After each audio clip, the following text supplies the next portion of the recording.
마태복음 12장 15절에서 21절 본문 제목을 사랑하지 않으려고 그렇게 잡았습니다. 이게 우리의 일생입니다.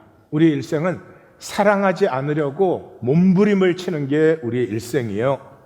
가령 옆에 사람이 부족하고 연약해 보일 때 그 사람이 부족하다는 게 쉬운 일이 아닙니다. 직장 가서 일하고 있는데 내가 뭔가를 한 것이 부족하다.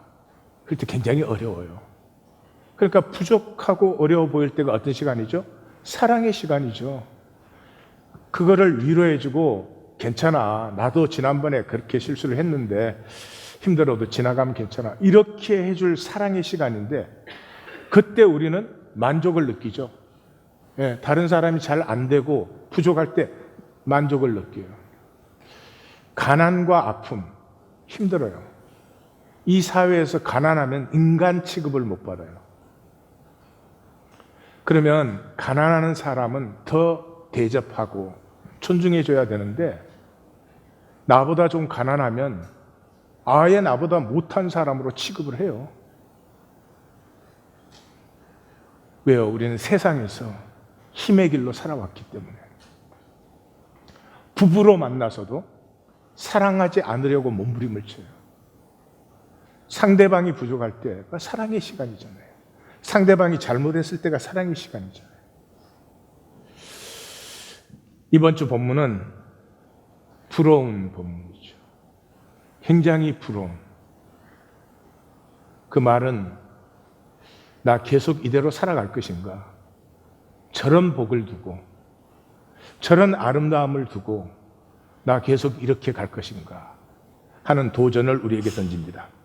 본문으로 들어가시겠습니다. 본문의 총 주제는 아버지의 가슴을 만나라입니다. 예수께서 아시고, 예수께서 뭘 아셨죠? 11장에서 예수님이 모든 사랑과 진실과 그 예수님의 모든 권능으로 치유하시고 가르치시고 선포해 주셨는데 고라신과 벳세다는 말할 것도 없지 가버나움조차도 돌이키지 않았습니다. 갈릴리 사역은 완전히 우리말로 하면 실패했습니다. 실패해야 되는 것이 하나님의 뜻이었습니다. 그래서 예수님은 아셨죠? 아무리 권능과 진실과 사랑이 있다고 해도 육체를 입은 나로 되는 것이 아니고 아버지의 가슴을 만날 때까지는 돌이킬 수 없는 것이구나. 그래서 그 길을 떠나시니, 거기는 회당을 떠나셨죠. 지금 마태는 단순한 회당을 표현하는 게 아니라 유대교를 떠나시게 되는 것을 내다보고 있어요. 많은 사람이 따르고 모든 사람의 병을 다 고치셨어요. 언제요? 십자가 이후에. 십자가 하나님의 가슴이죠? 하나님의 가슴이 나타나면서 이루어지는 역사를 마태는 이미 내다보고 있는 것입니다. 이제부터는 거기를 향해서 가는 거죠. 그래서 예수님께서 자기를 나타내지 말라. 예. 육체를 입으신 예수님이 아무리 훌륭하고 아무리 뭐 해도 첫째는 보지를 못해요. 예수님이 그들 가운데 계시면 예수님이 메시아인 게 보였어요? 안 보이시잖아요. 지금도 거듭난 사람이 있어도 안 보여요. 거듭나지 않은 사람은 안 보여요. 근데 없는 줄 알죠, 자기는. 자, 그 나를 나타내지 말고 아버지의 가슴을 만나야 되는데 그 아버지의 가슴을 가장 잘 나타내고 있는 부분을 이제 예수님은 말씀하기 시작합니다. 이사야 선지자를 통하여 말씀하신 바, 이 이사야 선지자는 지금 이사야는 39장까지 심판선언, 40장에서 55장까지 회복, 그 다음에 56장에서 66장까지는 이 하나님의 긍휼, 꿈이 피어나는 것을 얘기하고 있어요. 그 가운데가 회복입니다. 회복 부분을 인용하고 있어요. 그 부분도 이렇게 세 부분으로 나누어지는데 40장에서 43장까지는 하나님의 새 일이 일어날 것이다. 광야의 길과 사막의 강이 흐르게 되리라. 내가 새 일을 행하리니 너희가 진정 알지 못하겠느냐. 이런 그 가슴이 막 뜨거워지는 그런 본문입니다. 이 부분에서 42장 1절에서 4절을 지금 인용하고 있어요. 이 42장 1절에서 4절까지는 종의 노래라고 불리는 부분이에요. 다시 말해서 그 하나님의 새 일이 누구를 통해서 나타나느냐? 하나님의 가슴을 만난 그 종을 통해서 나타난다 하는 얘기를 하는 거예요. 그리고 그렇게 하나님의 새 일이 일어났을 때 44장에서 47장까지 우상을 섬기던 이스라엘이 야훼 하나님께로 돌아온다. 그리고 48장에서 55장까지 그 회복과 돌아옴이 하나님의 긍휼로 말미암아 하나님의 가슴을 만날 때 이루어진다. 그래서 여기에서 종의 노래가 3번 나와요. 49장, 50장, 52장 13절에서 53장 12절까지. 이 52장에서 53장까지 나오는 종의 노래를 우리는 제일 잘 알죠. 그래서 앞에 나온 종의 노래를 완성시켜서 3번 걸쳐서 보여줘요. 그러니까 이 40장에서 55장까지의 핵심은 종이에요, 종. 무슨 종? 하나님의 가슴을 만난 종이에요. 그 하나님의 가슴을 만났기 때문에 하나님의 가슴을 만나면 하나님의 가슴이 삶으로 피어나기 시작해요. 이 종에 대해서 하나님은 이렇게 고백을 하십니다. 보라, 내가 택한 종, 내 마음에 기뻐하는, 내가 사랑하는 자, 내가 내 영을 그에게 부어주리라.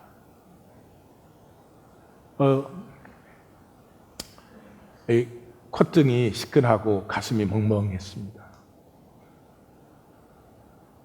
하나님에게 저런 고백을 받는 사람, 우리 모두는 하나님에게 저 고백을 받을 수 있는 사람입니다. 근데 그것을 살지 않아요. 그럼 모든 것을 버린 것이에요. 하나님의 형상인 인간이 가장 아름다울 수 있는 그 가능성을 우리에게 주셨고, 그 가능성이 피어나는 한 사람을 만났을 때 하나님의 가슴이 활짝 열려서 정말 기쁨을 이기지 못해요. 기쁨을 이기지 못해요. 그런데 나는 뭘 살아왔나? 이게 너무 안타까운 거죠.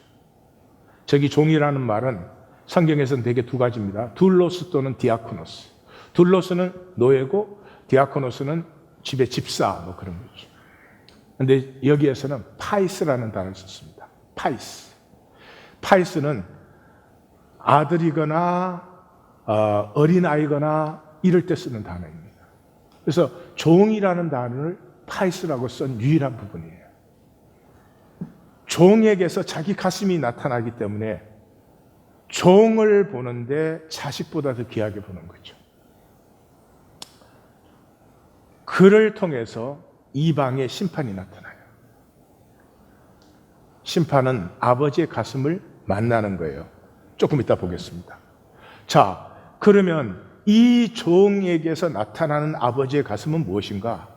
그는 다투지도 들레지도 아니하며, 들레지도 않는다는 말은 시끄럽게 이렇게 떠들지 않는다 그런 말이에요. 아무도 길에서 그 소리를 들을 수가 없어요. 상한 갈대를 꺾지 아니하며 꺼져가는 심지를 끄지 아니하기를. 하나님이 나를 나무라시면 몇 번쯤 나무라셨어야 될까? 몇 번쯤 나무라셨으면 내가 하나님 앞에 좀 저렇게 될 수 있었을까? 억억만 번도 넘겠죠. 하나님이 한 번도 나를 나무로 하지 않으셨습니다.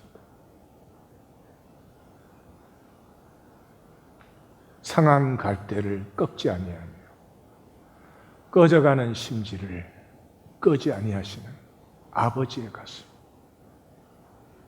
이것을 심판하여 이길 때까지. 이 이김은 사랑의 이김이에요. 사랑과 힘은 반비례합니다. 윌렛 왈라라고 하는 사회학자가 자기 부모도 이혼하고 자기도 이혼했어요. 그 아픔을 통해서 사랑과 힘은 반비례한다는 걸 알았어요.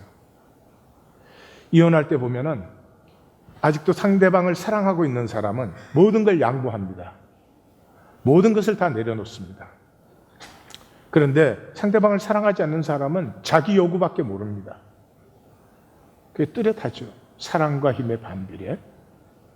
그래서 사랑은 힘을 포기해야 됩니다. 그래서 우리는 사랑하지 않으려고 몸부림을 쳐요. 우리는 힘의 존재예요. 내가 너보다 조금만 힘이 더 있다고 느껴도 인간이 괴물이 돼요. 아름답지가 않아요. 그런데 이 사랑의 이김이 진정한 심판이고, 이 사랑의 이김이 완성될 때가 온 세상이 심판받고 새로운 하나님의 나라가 새하늘과 새 땅이 펼쳐지는 그런 시간입니다. 고린도전서 사랑의 장은 이것을 얘기해요. 1절에서 3절까지는 뭐 사랑이 없으면 아무것도 아니다. 4절에서 7절까지는 그래서 사랑은 뭐 오래 참고 또 참고 더 참고, 이렇게 성경 기절을 모를 때는 이런 식으로 더 참고 그러고 참고 길어도 참고. 네. 그 다음에 이제 8절에서부터가 중요한 거죠. 8절에서부터 무슨 얘기합니까? 예언도 방언도 지식도 다 패한다. 결국은 패해진다. 왜? 다 부분적인 것이니까. 온전한 것이 세워질 때는, 영원한 것이 세워질 때는 그것들은 먼 것 같았지만 다 허무하게 쓰러지는 것이다. 이 영원하게 쓰는 것, 진정으로 이기는 것, 참된 것, 그것은 세 가지밖에 없어요. 믿음, 소망, 사랑이에요. 근데 그 중에 제일이 사랑이다. 그래서 이 사랑의 이김으로 말미암아 이방인들이 그의 이름을 바라게 될 것이다. 왜요? 11장에서 종교인은 돌이키지 않아요. 하나님께서 이스라엘을 바벨론 포로에서 귀환시키셨어요. 기적 아니에요? 하나님이 고레스를 사용하셔서 그 당시에 나라가 망했는데 다시 어떻게 나라가 일어나요? 그런 건 역사에 없는 일이죠. 그런데 이방 왕을 하나님이 자기의 종으로 붙드셔서 이 자기의 약속을 지키셨어요. 정확하게 70년 만에. 예루살렘이 무너진 것과 스룹바벨의 성전이 선 사이는 정확하게 70년. 그러면 전율이 돋도록 하나님의 임재를 느껴야 되는데, 돌아온 사람들이 하나님의 가슴을 사는 사람들이 아니라 종교를 세웠죠. 그때 하나님께서는 너희하고 나하고는 끝이다. 그게 말라기예요. 너희와 나와는 끝이다. 그게 말라기예요. 그때로부터 유대인들은 뭐 했어요? 종교를 강화시켰죠. 지금 지상에서 유대교보다 강한 종교는 없습니다. 그런 종교를 만들어 놓고 돌이키지 않아요. 종교는 짝퉁이니까. 여러분, 싸구려는 이거 싸구려야 그럴 수 있어요. 근데 짝퉁은 짝퉁이야 그럴 수 없잖아요. 짝퉁을 가진 이유가 진짜처럼 하려고 가진 거니까. 심판은 아버지의 가슴을 만나는 것이에요. 왜냐하면 아버지의 가슴이 거울이에요. 나는 세상 거울에 항상 나를 비췄어요. 그러니까 뭐 내 마음대로 적당히 괜찮은 것 같아요. 근데 하나님의 거울에 내가 딱 비춰지는 순간에 나의 거짓, 너무나 뻔뻔스럽게 나의 거짓, 그게 악독함, 누가 됐든지 상관없어요. 나에게 조금만 거슬리면 판단, 정죄, 심판. 그것보다 더 아픈 것은 내가 추합니다. 아름답지 않아요. 남의 추함은 그렇게 싫어하면서 내가 너무 추해요. 그게 무슨 말인지 아십니까? 죽는 거예요. 새까맣게 타서 죽는 거예요. 내 에고의 뿌리가 불타버려요. 이걸 내가 살아있는 동안 나 스스로 만나면 구원이고요. 이걸 내가 가리는 육체를 벗을 때까지 결코 가리기 하고 내어놓지 않으면 그게 심판이고 멸망이에요. 종교인은 죄짓지 않으려 하나 불가능하여 외식뿐이다. 죄책감으로 죄짓고 가리기만 평생을 합니다. 거듭난 사람은 십자가에서 주와 함께 죽어 죄에서 자유해요. 어린아이가 죄를 지을 수 없음같이 사도 요한은 이걸 아주 잘 표현해 줍니다. 우리에게 3장에서 보라, 아버지께서 어떠한 사랑을 우리에게 베푸셔서 우리를 자녀라고 하셨는가, 이렇게 하시면서 그 안에 거하는 자마다 범죄하지 아니하나니. 왜? 아버지를 보고 아버지를 알기 때문이에요. 종교인들이 아버지 알아요? 몰라요. 아버지에 대하여 배운 게 많지 아버지 몰라요. 아버지 느껴요? 안 느껴요. 임재가 안 느껴요. 임재가 느껴지면 내 에고가 안개 도말듯이 쓰러집니다. 그 임재 시간 안에서는 항상 내가 내 주인인데 무슨 뭐 임재가 어디 있습니까? 그러면서 하나님께로 난 자마다 죄를 짓지 아니한다.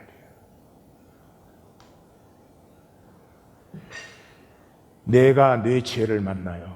내가 죄인임을 만나요. 그러면 어떻게 돼요? 주여 나를 떠나소서. 나는 죄인이로소이다. 어떻게 이렇게 종교의식합니까? 하나님 앞에 예배한다고 이렇게 딱 나와 있어요. 이 종교의식은 임재를 못 느끼기 때문에 가능한 거예요. 이런 종교의식을 하나님이 허락하신 이유는 딱 한 가지예요. 이 의식 속에서 임재와 만남을 배우고 훈련받으셔야 돼요. 그러면 그 다음에는 두세 사람이 손을 잡기 시작해요. 임재 안에서. 그 길 외에는 우리의 운명이 바뀌어지는 다른 길이 없어요. 사실 그게 마태복음이에요. 하나님은 단 한 가지, 사랑을 찾으시죠. 하나님 뭘 찾으시겠어요? 돈 찾으시겠어요? 누가 몸을 불사르게 섬겨주는 봉사 찾으시겠어요? 누가 성경 지식을 잘하느냐 찾으시겠어요? 아니요, 사랑이에요. 사랑. 하나님이 사랑이시니까. 내 중심이 하나님을 향해서 사랑이 않으면 하나님과 아무런 관계가 없어요. 내가 온갖 것을 다 하지만 아무것도 아니에요. 조금 이따 보시겠어요. 그래서 성경이 한마디로 요약된 게 신명기 6장 쉐마 이스라엘이잖아요. 이스라엘아 들으라, 우리 하나님 여호와는 오직 유일하신 여호와 하나님이시니 너는 마음을 다하고 뜻을 다하고 힘을 다하여 주 여호와 하나님을 사랑하라. 사랑하라. 언제 우리에게 이런 의식을 요구했습니까? 언제 제사를 요구했습니까? 그래서 성경적으로는 죄인인 것이 가장 복된 것이에요. 내가 내 죄를 만날 때 이거 가리느라고 급급해서 인생을 다 버리죠. 내가 내 죄인됨을 만날 때 존재가 아프죠. 존재가. 그럼 반드시 통해야 합니다. 어떻게 통해하나 그 알고 싶은 사람은 시편 51편 읽어보시면 아주 잘 나타나 있어요. 그런데 종교인들은 죄인임을 만나지 않고 죄책감을 갖고 있어요. 죄인은 존재에 관한 문제지만 죄책감은 행위에 반응하는 거죠. 행위는 남에게 보이는 거잖아요. 이 보이는 게 항상 이게 뭐 자기의 모든 거예요. 근데 뭐 제대로 안 하잖아요, 사실은. 그러니까 항상 그 죄책감을 갖고 있어요. 그래서 맨날 가리는 거죠. 피하고 유리하는 가인의 삶을 계속 사는 거죠. 안타깝습니다. 이유는 딱 하나, 마귀에게 속아서요. 하나님이 우리를 육체로 이 세상에 보내셨잖아요. 그래서 이 세상 거짓의 욕망으로 만들어진 나를 살게 하셨어요. 탕자가 집을 떠나는데 아버지가 허락하셨어요.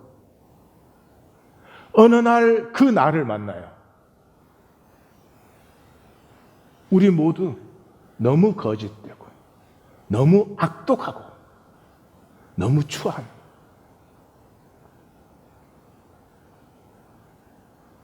그때 하나님은 그를 만나면 벗으면 된다는 거예요. 너의 그 나뭇잎 치마 벗으면 내 가죽옷을 입혀줄 텐데, 점점 더 비싼 나뭇잎 치마를 만들려고. 왜요? 마귀에게 쏘가서 그게 난 줄 알아요.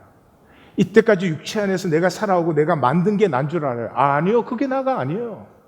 하나님이 씌우신 생명 씨앗, 그 하나님의 형상이 피어난 게 나예요. 그래서 이 껍질을 벗으면 피어나게 되어 있는데,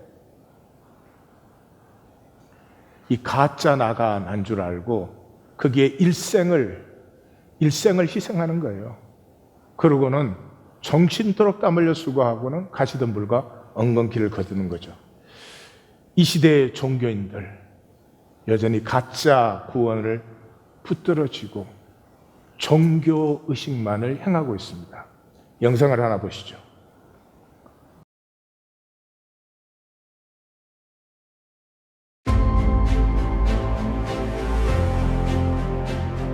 구원파를 이단이라고 정죄한 한국의 대다수 스스로 정통이라고 주장하는 교단의 목사들의 복음 선포가 사실상 구원파 신학이에요.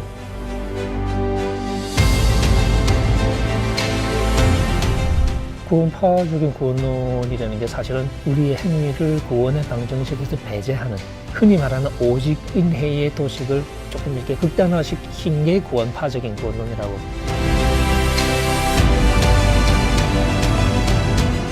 한 번 칭의 혹은 한 번 구원받으면은 그 사람의 삶 윤리와 관계없이 영원한 칭의 구원이 되는 것처럼 그렇게 가르치는 그 같은 구원파적인 구원론은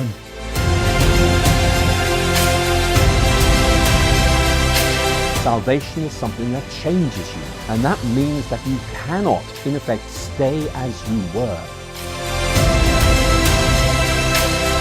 목사님들 스스로 잘못 알고 잘못 가르치고 복음에 합당한 삶을 사는 게 아니라 윤리와 분리된 신앙을 가지고 그렇게 가르치니까. 제가 이 얘기를 30년을 해왔는데, 처음에 할 때는 이단이다, 온갖 거짓말로 공격하고 참 별소리를 다 듣고 여기까지 왔어요. 지금은 이제 다 똑같은 얘기예요. 그게 기독교가 가짜인 걸 몰라서 안 했을까요? 참 안타깝습니다. 근데 저 네 분의 학자들은 하여튼 훌륭하신 것 같아요. 그런데 저 네 분의 이해보다 우리 하나님 교회의 이해가 더 깊습니다, 지금. 구원론의 문제가 아니에요. 구원론을 잘못 가르쳐서 성화가 되지 않는다 그러는데, 그럼 구원론 똑바로 가르치면 성화될까요? 성화되지 않습니다. 문제는 그것보다 더 깊어요. 그럼 목회를 해봐야 알아요. 이론적으로 생각해서는 몰라요. 에고의 거짓에 우리는 중독되어 있어요. 그래서 알 걸 다 알지만 사랑으로 살지 않아요. 구원론 바로잡아서 될 문제가 아니에요. 말씀 만나면 말씀 살기가 피어나요. 말씀을 내가 이해해요. 그럼 무슨 소용이 있어요? 내가 이해하잖아요. 내가 주체잖아요.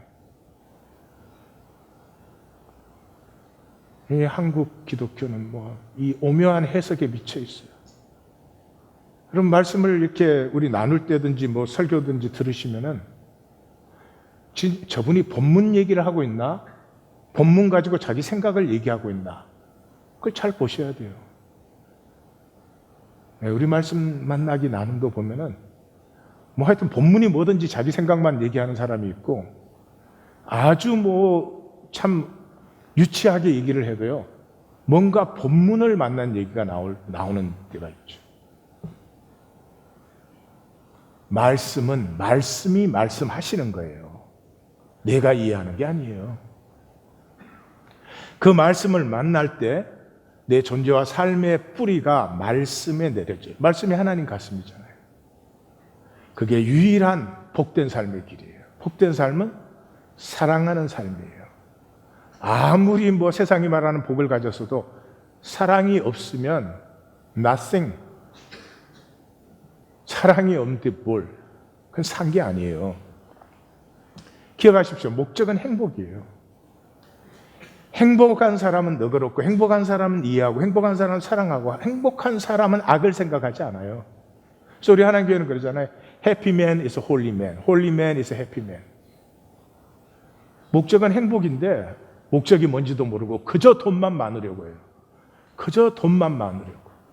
이게 타락이에요. 세상에 가득해요. 학교를 가보면 목적이 없어. 내가 이 공부해가지고 역사와 사회 뭐 이런 것을 한번 해보고 싶다 이런 게 없어. 그저 자기가 공부만 잘하려고. 그저 자기가 학위를 먼저 따려고. 그래서 아직까지 못한 사람도 있대. 호스피스에 가본 적이 있으세요? 한 번씩 가볼 만해요. 호스피스에 가면 다 이렇게 죽어가는 분들이잖아요. 죽음을 기다리시는 자리잖아요. 그분들의 관심이 뭔 줄 아세요? 오직 편하려. 문제만 얻기를 원해요. 우리랑 똑같지 않으세요? 돈을 원하는 이유가 뭐예요? 돈만 있으면 편해요. 행복하지는 않아요. 돈 때문에 행복할 수도 있어요. 그러나 돈이 있다고 행복한 건 아니에요. 그러나 확실한 건 돈은 편하게 해줘요. 우리는 죽어가고 있지. 생명의 사람 없어요. 결단의 시간입니다. 이 3월은 결단의 시간입니다. 내가 힘으로 살 것이냐, 사랑으로 살 것이냐, 이거를 한 번 일생을 두고 한 번은 만나서 결단하셔야 됩니다. 성경 66권을 이렇게 딱 요약하면 저 도표입니다. 하나님 안에 모든 것이 있었어요. 그 하나님 안에 있는 모든 것이 십자가를 거쳐서 다시 하나님 안에 있게 될 때 역사가 완성되는 거예요. 그래서 성경에 보시면 제일 처음에 하나님 안에 있을 때는 세 가지가 있었어요. 사랑과 하나됨과 나됨. 사랑은 뼈 중에 뼈, 살 중에 살. 내가 아닌 남인데 나보다 더 귀해요. 그 다음에 둘이 한 몸을 이룰지라. 한 몸일 때가 진짜 하나됨이에요. 그 다음에 나됨이에요. 벌거벗었으나 부끄럽지 아니하더라. 우리 인간은 피조물이에요. 그래서 부족해요. 완벽할 수가 없어요. 부족함 때문에 더 아름다워요. 부족함 때문에 우리 서로 사랑할 수 있어요. 완벽한 사람들끼리 뭔 사랑이 필요해요. 부족한 내가 선과 의를 사모하기 때문에 아름다운 것보다 더 아름다워질 수 있어요. 그런 우리가 지옥으로 떨어졌어요. 왜 지옥으로 떨어졌어요? 이 세상 임금이 마귀죠? 마귀가 통치하는 게 지옥이죠? 지옥으로 떨어졌어요. 왜요? 마귀의 말을 들었기 때문이에요. 마귀가 무슨 말을 했어요? 이렇게 말했어요. 내가 하늘에 올라 하나님의 무별 위에 내 자리를 높이리라.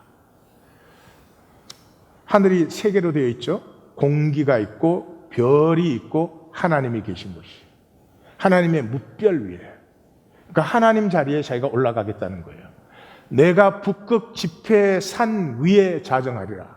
성경에서 하나님은 북극 지폐산, Mount of Assembly, 거기에 CEO로 앉아 계세요. 그 회의하는 모습은 욥기에 잘 나타나 있죠. 그 자리에 자기가 앉겠다는 거예요. 그 다음에 내가 가장 높은 구름에 올라 지극히 높은 자와 같아지리라. 이 성경은 하나님이란 말을 디렉트로 못 쓰니까 지극히 하나님과 같아지리라. 하나님 안에 있는 복은 내가 나되는 거거든요. 나면은 아름답고 귀해요. 이 장미가 장미면 돼요. 근데 이 장미가 다른 모든 것의 아름다움을 내가 다 가져야 되겠다. 그러면 이게 괴물이 되는 거죠. 그게 지옥이죠. 이 마귀의 말을 내가, 이게 다 우린 내가, 가족이 되었어도 내가. 그래서 지옥으로 떨어졌어요. 그 지옥을 이렇게 묘사해 주고 있어요. 지옥 곧 구덩이 맨 밑에 떨어졌다. 내 영화가 지옥에 떨어졌구나. 구더기가 내 아래 깔리고 지렁이가 너를 덮었다. 이 현상 세계에서 상상할 수 있는 가장 비참한 상황을 우리에게 보여주고 있어요. 그런 우리가 회복될 수 있는 것은 마귀의 말을 들은 우리가 하나님의 말씀을 만날 때예요. 하나님의 말씀이 누구죠? 예수 그리스도죠. 예수님이 말씀이시죠. 그 말씀이 어떻게 나타났냐 하는 것을 또 빌립보서 2장이 잘 말해주고 있어요. 그는 근본 본체 하나님의 형상이시나 하나님 자신이세요. 근데 하나님과 동등됨을 취할 것으로 여기지 아니하시고 오히려 자기를 비워 종의 형체를 가지사 사람의 모양으로 나타나사 죽기까지 복종하셨으니 곧 십자가에 죽으심이라. 우리 때문에 자기를 다 내려놓는 하나님의 가슴을 얘기해 주고 있어요. 탕자가 유업을 가지고 아버지 앞에서 유업 내놔라 나 나간다. 그럼 그 맞아 죽을 일이에요. 내 아버지가 다 요구하는 대로 해줘요. 자기를 완전히 비워버려요. 아들을 아들로 되찾기 위해서. 그래서 마귀의 말은 will to power예요. will to power. 우리는 항상 힘을 추구해요. 부부 사이에도 내가 약하면 막 견디기가 힘들어요. 그런 우리가 하나님의 말씀을 만나면서 will to love, 사랑을 추구하는 사람들이 돼요. 힘을 다 내려놔도 괜찮아요. 바보가 되어도 괜찮아요. 세상이 나를 좀 못났다고 해도 괜찮아요. 왜 그런 줄 아세요? 목적을 알고 있으니까. 목적지를 보고 있기 때문에 별로 상관이 없어요. 지금은 여정에 있을 뿐이에요. 그래서 하나님 안에 다시 회복이 돼요. 그래서 그리스도 안에, 그리스도 안에, 그리스도 안에, 주 안에, 예수 안에, 그리스도 예수 안에, 이게 신약에 수도 없이 반복되는 거예요. 그래서 다시 하나님 안에 회복됐을 때 역시 세 가지가 완성돼요. 첫째 사랑이에요. 어린 양의 혼인잔치. 두 번째 하나됨이 이루어져요. 하나됨은 다스림을 통해서. 내게 분노가 있어요. 내가 분노를 다스리면 분노가 좋은 에너지가 돼요. 근데 내가 분노의 종이 되면 폭발이 되죠. 부끄러워지는 거죠. 그 다음에 유업, 생명수 강이 다시 열고 생명나무가 나타나는데 매달 12가지 과일을 맺어요. 이건 좀 우리하고 상대가 안 돼. 우리는 슈퍼마켓만 가면 하루에도 120가지 과일이 있어. 그러니 하나님 믿겠어요, 지금? 그러나 그 십자가의 죽기까지 복종하셨기 때문에 이름으로 하나님이 저를 지극히 높여 모든 이름 위에 뛰어난 이름을 주시고 하늘과 땅과 땅 아래에 있는 모든 자들로 예수의 이름 앞에 무릎을 꿇게 하시고 모든 입으로 예수 그리스도를 주라고 시인하여 하나님 아버지께 영광을 돌리게 하셨느니라. 아멘. 영광을 돌린다는 말은 하나님 안에 하나됨이 다시 회복됐다는 것이죠. 진정한 승리는 내려오는 것이에요. 남편이 아내에게 이기면 이긴 게 아니에요.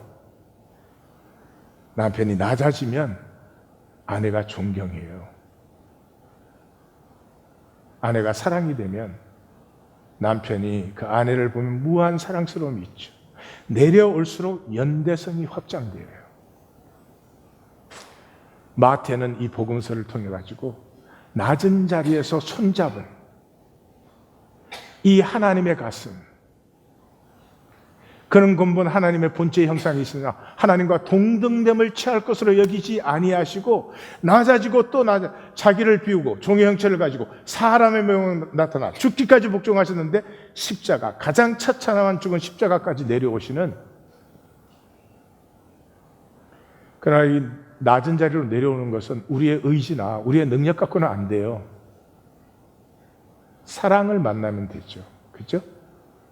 부모는 낮아지죠. 자식을 위해서. 낮아진 자리에서 손잡은 두세 가정. 그것 외에는 우리의 본성이 회복될 수 있는 다른 길이 없어요.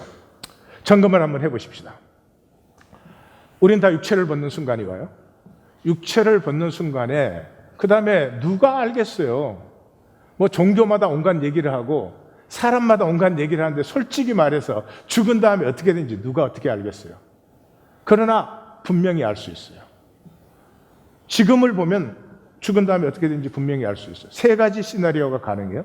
죽은 다음에 없어져. 아무것도 없어. 그럴 수 있죠. 죽은 다음에 천당 가. 근데 교회 다녔기 때문에 천당 가.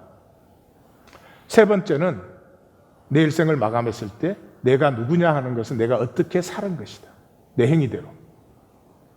이 세 가지 중에 누가 결정을 할 수 있어요? 결정할 수 있는 사람은 없어요. 그러나 분명히 알 수 있죠. 만약에 죽은 다음에 없어져. 아무것도 없다. 그러면 지금 살 때 아무렇게나 살아도 돼요. 죽으면 없어지는데 무슨 상관이 있어요? 아무렇게나 살 수 있어요. 근데 그렇게 되세요? 절대로 그렇게 못 살아요. 아무리 마음대로 살아라 그래도 그렇게 되지 않아요. 두 번째, 내가 어떻게 살아도 그냥 교회 다녔기 때문에 천당 간다. 그래도 그냥 아무렇게나 살 수 있잖아요. 교회 다니기 때문에 천당 가는데 뭐 이렇게 사나 저렇게 사나 큰 차이가 있어요. 근데 그렇게 안 되시죠? 그냥 아무렇게나 살자. 안 되시죠? 왜요? 하나님의 형상이 우리 안에 있으니까. 우리는 가치를 가꾸고 싶어요. 반드시 행위대로 심판받아요. 절대 속으시면 안 됩니다. 내가 누구냐 하는 것은 내가 어떤 삶을 살았느냐예요. 이 종교는 네가 어떤 생각을 했느냐라고 자꾸 말을 해줘요. 믿습니다 그러면 됐다 그래요. 남편들은 오늘 가서 실험을 해보세요. 아내에게 제대로 하는 게 아무것도 없이 사랑하는 줄로 믿습니다 그래봐요.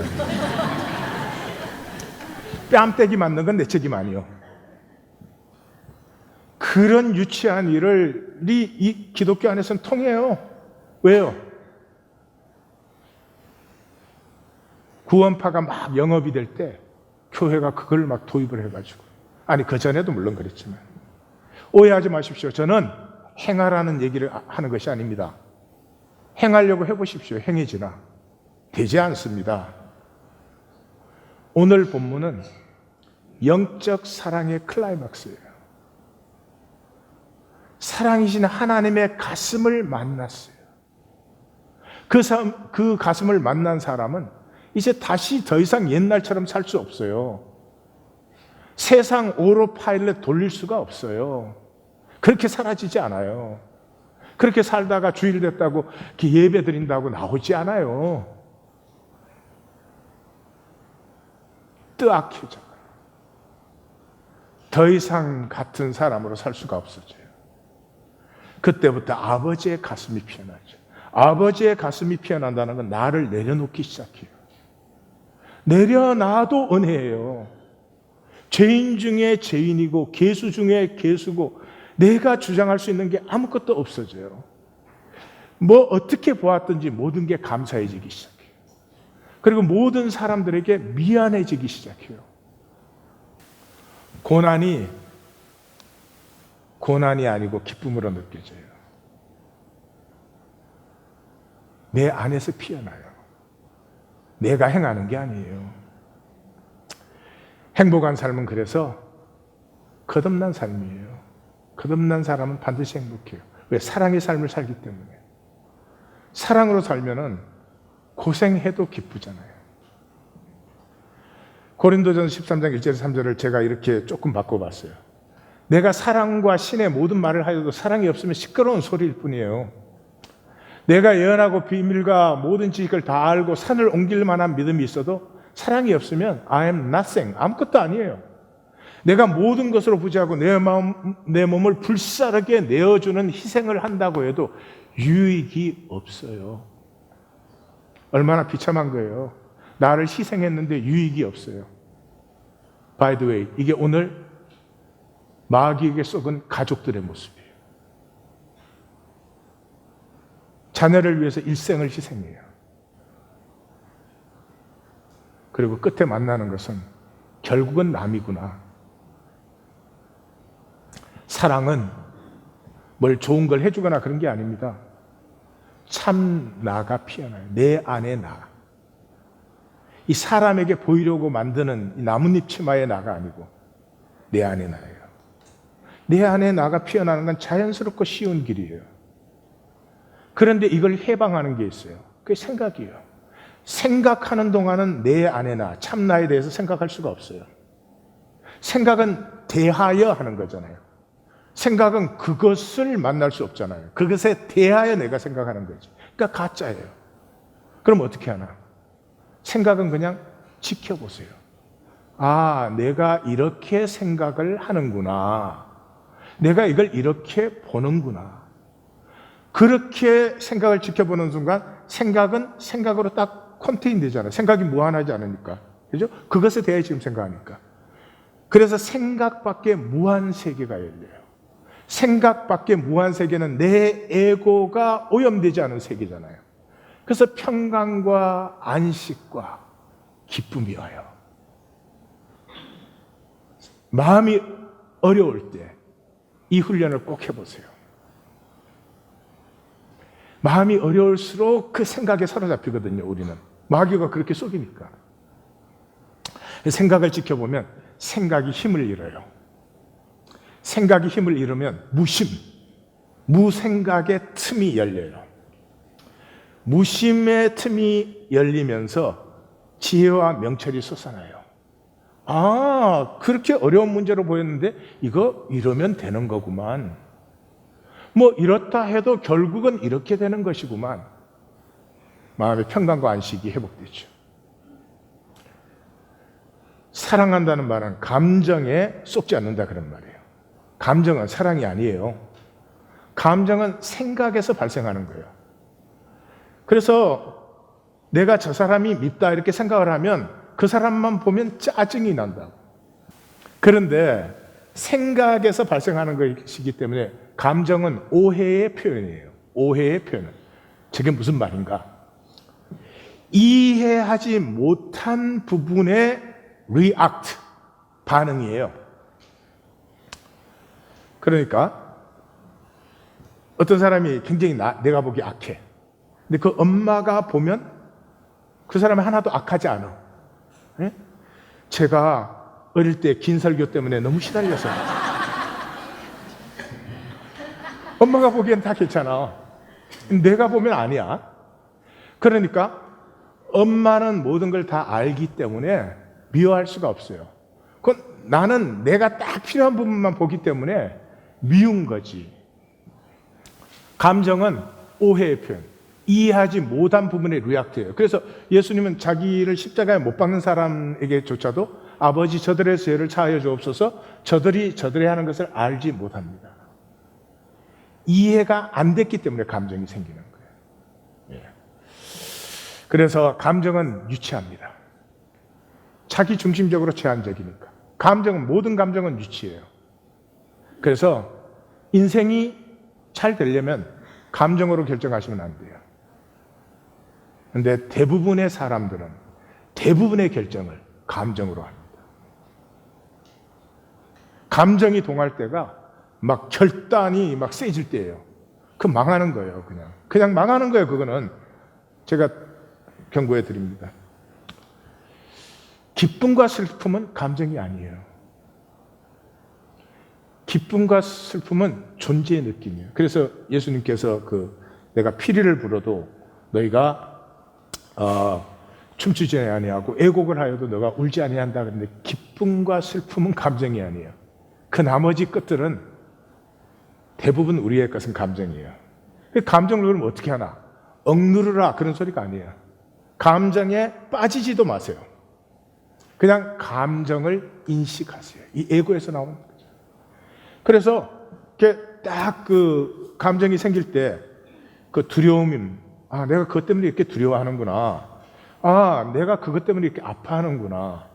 아, 심지어는, 아, 그것 때문에 내가 이렇게 좋아하는구나. 뭐 등등 보시고. 그 다음에 만약에 두려움이 느껴질 때는 그것 때문에 내 근육이 이렇게 긴장이 되는구나. 내 얼굴이 이런 모습이 돼 있구나. 그러니까 감정이 생길 때는 거울을 보시는 게 좋은 훈련이에요. 거울을 딱 보시면 거울을 더 이상 갖고 싶지 않아. 감정이 힘을 못 쓰게 돼 있어요. 특별히 생각과 감정의 사람은 다른 말로 하면 계산의 사람이에요. 항상 계산이 돌아가요. 자기 계산밖에 무한한 세계를 이 사람은 절대로 못 누려요. 그래서 살수록 가난해져요. 근데 그거보다 더 큰 정말 상실은 계산의 사람은 자연스럽지가 않아요. 웃어도 웃을 줄 몰라요. 이 사람은 웃어줘야 된다고 생각을 해요. 무슨 사람하고 인사를 할 때도 그냥 자연스럽게 인사를 못하고 이 인사를 할 때 표정을 만들어야 되기 때문에 상당히 힘들어. 그래서 삶은 오르려고 사는 것도 아니고요. 이 종교는 오르라고 하는 것에 미쳐 있죠. 성취하려고 사는 것도 아니에요. 세상은 성취하라고 하죠. 아니요. 삶은 자신과 세계를 누리기 위해서예요. 자신과 세계를 누리는 사람은 창조적 상상력이 넘치는 감수성이 있어요. 그것으로 자기 이야기를 피워요. 자기 이야기를 살기 시작해요. 옳고 그르고가 아니에요. 자기 이야기를 살기 시작하는 사람은 이 이야기가 아름다운 이야기가 되기를 스스로 원해요. 이 이야기가 더러운 면이 있어도 그 더러운 면 때문에 그것을 넘어서서 더 의로워지는 것을 우리 안에 있어요. 내가 만들어내는 게 아니에요. 그래서 느낌은 높은 이해의 표현이에요. 존재의 느낌이 열리면 통하기 시작해요. 자연과 통하고 내 과거와 통하고 나의 미래와 통하고 내 옆에 있는 사람과 통하고 그게. 이 통이 일어날 때는요. 단순하고 고요하고 맑아요. 그 더글거리던 욕심이 어디에 갔을까? 신기할 정도예요. 자, 이 모든 그 하나님의 가슴을 만나서 사는 거듭남의 핵심 부분이 핵가족에게 달려 있어요. 오늘 제가 돌 맞을 얘기를 할 텐데 돌 안 가지고 계시죠? 네. 그럼 내가 할 거예요. 네. 뭐 핸드백에 딱딱한 거 들었다. 그러면 좀 관리를 해주시기 바라요. 이 핵가족이 도전의 핵심이에요. 이 핵가족이 가장 두꺼운 벽으로 단절된 자리예요. 핵가족만 넘으면 남이에요, 남. 그렇게 쏘가 있어요, 우리가. 그래서 이 핵가족이 가장 강력한 우상이에요. 그러면 핵가족이라고 하는 것으로 단절되어 버린 삶이 부유해질까요? 사랑이 있을까요? 신비가 피어날까요? 아무것도 없어요. 다 피해버리는 거죠. 그럼 저는 가족을 사랑하지 말라 그런 말을 하는 것입니까? 아닙니다. 가족을 사랑하라는 것입니다. 마귀에게 쏘가서 평생을 희생해요. 이 핵가족을 위해서. 그런데 끝에는 사랑이 없어요. 나는 장성한 자녀가 부모와 사랑의 관계인 가족을 거의 못 만나요. 생존 때문에 어떤 연대감을 느낄 수는 있겠지만은 지금 우리 세대는 우리 자녀들이 우리의 노후를 돌보지 못해요.